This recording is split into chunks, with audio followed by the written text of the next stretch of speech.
इस बीच एक बड़ी खबर मिल रही है। बीजेपी प्रदेश चुनाव समिति की बैठक खत्म हो गई है। प्रदेश अध्यक्ष दीपक प्रकाश के नेतृत्व में यह बैठक चल रही थी। इसमें विधायक दल के नेता बाबूलाल मरांडी, संगठन महामंत्री धर्मपाल सिंह को अधिकृत किया गया है प्रत्याशियों के नाम पर अनुशंसा भेजने के लिए।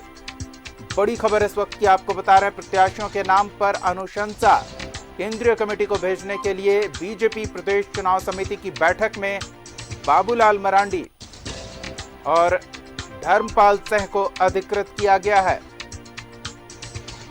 बीजेपी विधायक दल के नेता हैं बाबूलाल मरांडी, जबकि संगठन महामंत्री हैं धर्मपाल सिंह। दोनों को अधिकृत किया गया है प्रत्याशियों के नाम की अनुशंसा भेजने को लेकर।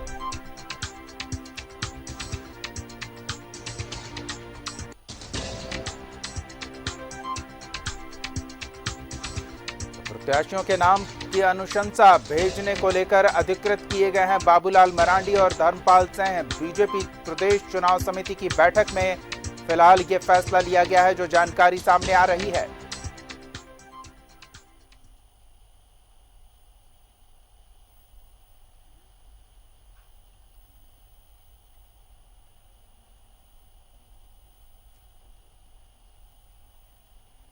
तो बीजेपी प्रदेश चुनाव समिति की बैठक में उपचुनाव को लेकर प्रत्याशियों के नाम की अनुशंसा के लिए बाबूलाल मरांडी और धर्मपाल सिंह को अधिकृत किया गया है। राजेश हमारे सहयोगी और अधिक जानकारी के साथ जुड़ रहे हैं। राजेश, क्या अपडेट मिल रहा है बैठक को लेकर?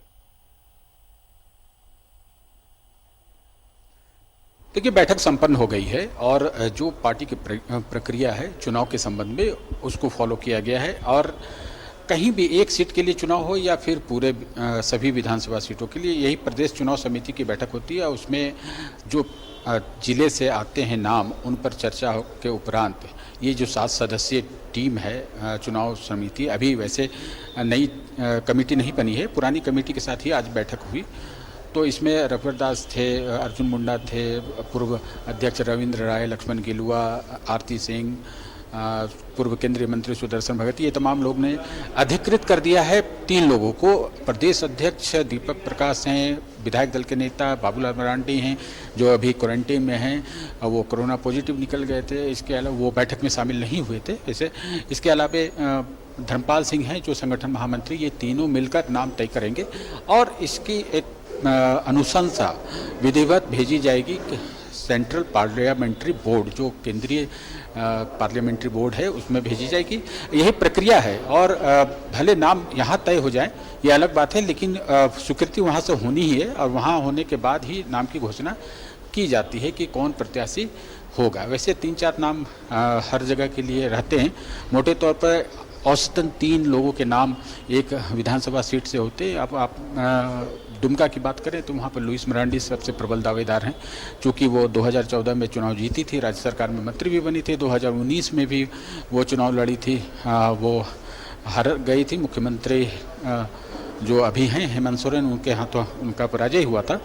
लेकिन पार्टी ये मानती है कि वहाँ पर वो सबसे मजबूत प्रबल दावेदार हैं और पार्टी को ये विश्वास है कि 9 महीने में जो ये वर्तमान सरकार का कामकाज है, भले उस बीजेपी का जनाधार बढ़ा या नहीं बढ़ा, लेकिन वो ये मानती है कि राज्य सरकार का जो परफॉर्मेंस है, जिसे वह बैड परफॉर्मेंस कहती है, तो उसका असर होगा, इसका रिटर्न मिलेगा जीत के तौर पे। यानी दुमका हो या बेरमो हो, वहाँ की जनता जो है राज्य सरकार के बैड परफॉर्मेंस के आधार पर इन्हें वोट करेगी।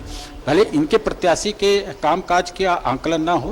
हमने इनसे पूछा भी कि कौन कौन से प्रत्याशी हो सकते हैं, तो उनका कहना था कि ये सुनील सिंह जो इस चुनाव समिति के सदस्य हैं, उन्होंने कहा कि आने वाले समय में ये जो राज्य सरकार है उसके कामकाज का मूल्यांकन यहाँ की जनता करेगी और इस जनता ही वोट के रूप में फिर जीत का सेहरा दोनों जगह से प्रत्याशियों को देगी। तो ये कमोबेश यही स्थिति है। अब इंतजार होगा कि यहाँ से जो नाम जाते हैं दिल्ली कब उसके नाम की घोषणा करती है।